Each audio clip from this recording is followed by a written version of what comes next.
Number 1. My friend called and told me she had seen something horrific in her backyard. I rushed over right away and we sat down in her living room.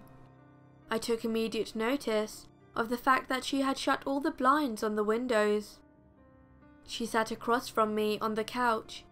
Her breathing was heavy and laboured, like she had just finished a hard run. But I knew that wasn't the case. After a bit of silence, she told me what happened as we sat in the dim lighting of the lamp next to us. I saw something outside. At first, it was just on the edge of the trees.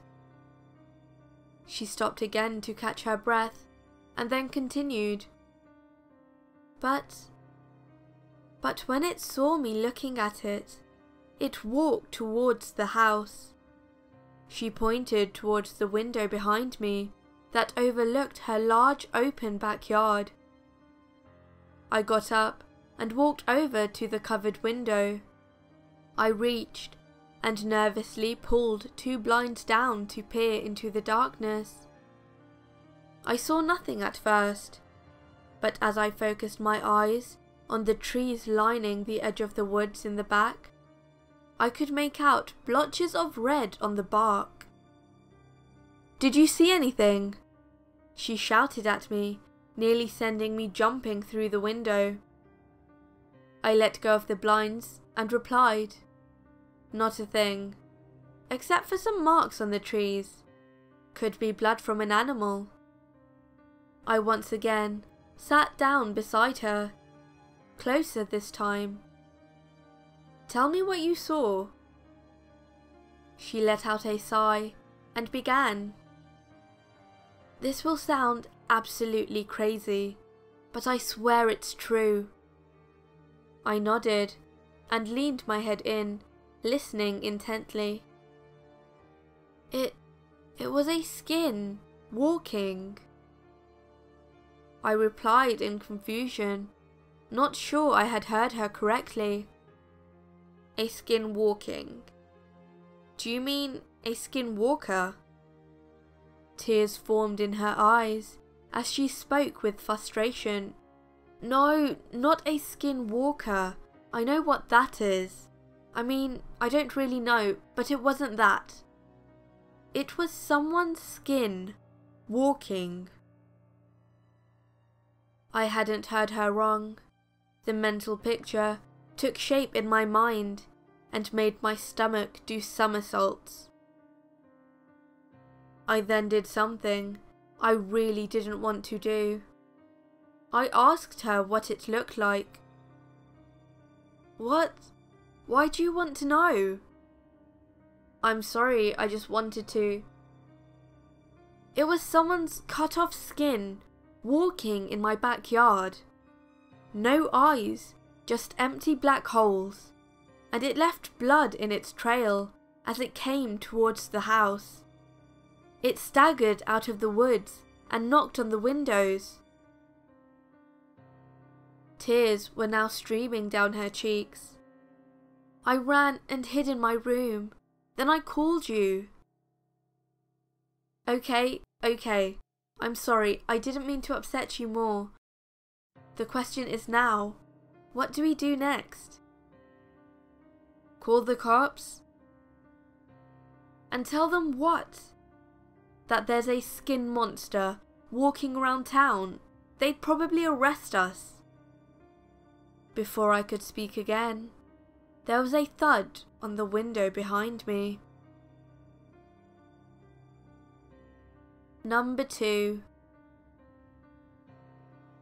I briefly rented a small cottage in a patch of ancient woodland, cheaply as the home was very remote. But though I never met my strange neighbours, I wasn't entirely alone.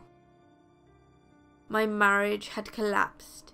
I spent my savings on this temporary getaway to hopefully gain a fresh perspective on the world, which I achieved, though not in a way I'd have ever expected. You may remember news reports from a few years ago about forests in England being inundated with fairy doors nailed to the bases of the tree trunks. Soon, trees with these doors outnumbered those without, and fines were imposed until the craze faded. To my surprise, I found 2 such doors, one green and one gold, skillfully attached to opposing tall, gnarled sycamores, not 50 yards from my cottage. Each had a well-worn brass knob and rusted iron hinge. Absent-mindedly, I gave the gold door a sturdy knock, then went on my way. Later that day, after a tearful stroll to a tall waterfall over which I'd pictured my body fall, I returned to find a small yellow note pinned with a thorn into the 6-inch green door. The writing was tiny, but impeccable. Did you knock upon my door? More amused than afraid, though I suddenly felt very alone in my home, I scrawled a reply on a scrap of paper and slid this beneath the opposite fairy door. Yes, and you didn't answer. How unneighbourly. My mind turned to more melancholy things that night. But hungover in the harsh morning, I stumbled through the woods towards the waterfall, and found a new notice nailed against the green door. Mind your own business. This distraction intrigued me, and I decided to stay around for another day to discover who was playing such strange games. I picked foxgloves in the forest and located branches which would sustain my weight, biding my time in case I'd find a reply on the old gold door, and I wasn't disappointed. Nosy neighbours tend to end up dead. Hurt by such harshness, I wrote a reply and nailed it high on the tree for the prankster to see. A joke's a joke, but I live here alone, and could have misinterpreted these notes as threats against myself. I then went home and drank myself to sleep, complete with troubling dreams of small scampering feet. The next morning, I took breakfast from my half-empty Scotch bottle until my body rejected this nectar. To clear my head, I left for a last walk within the woods. Puzzlingly, both doors were gone, along with my note. I returned home, more unwell than ever before, but determined to never again sink so low. Pinned to my door was another note, in that same small script. You didn't misinterpret the message, neighbour. Since you're so alone, you'll welcome some company. We'll double tonight's dose of foxglove mixed with your whiskey. Retching violently, I noticed 2 tiny, low doors, one green, one gold, wedged within my cottage wall. Number 3. The final notes of the Gymnopedia number 3 rung out from my phone. I closed my YouTube app and inspected my nephew closely. His breathing was slow and even, his angelic face completely relaxed in the arms of sleep. He hugged his stuffed puppy closer, then went still again. I smiled at his peace and kissed his forehead. "Good night, Bambino," I whispered and left the room. It had been an easy evening with the kid. We'd done a lap of the neighbourhood, him pedaling furiously on his radio flyer bike, me strolling behind. Then we stopped at the local pool for an hour or so, him doing endless cannonballs, and me pretending to be newly shocked each time, before returning home for a snack, a TV show, and bedtime. Now, for a quick smoke.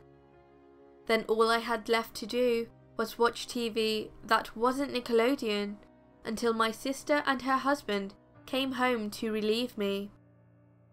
I grabbed my cigs and a lighter off the counter and headed to the porch. They have one of those heavy glass sliding doors, and I was careful not to slam it on my way out. I lit up and took in the scenery around me. It was deep twilight, the time of night where the horizon is all opaque black, but the sky is still alive with the last bit of sunlight. Soaking in the first few quiet, alone moments since the bambino went to sleep, I mended around the porch. I stopped in the narrow rectangle of light cast upon the porch from the inside kitchen lights. The blinds were only open enough to let me slip outside. All I could see was a sliver of the kitchen and my phone sitting on the table. In the few moments that I stood there, I saw my phone suddenly light up. Someone was calling me. I was just about to put out my cigarette and go inside when I saw an unfamiliar man's hand reach out and mute the call. Hello everyone, SinisterShaf here. I hope you enjoyed this short collection of scary stories. I would like to say a big thank you to the authors of the stories. To S.A. Newman for the story It Wasn't a Skinwalker That My Friend Saw. To Hackshuck for the story Fairy Doors. And to professionalsuccubus for another babysitter story. There is a link to all of their stories in the description box below. I'd like to say a big thank you to them all for giving me permission to narrate their stories. If you enjoyed this video, then please like the video and also subscribe if you haven't done so already.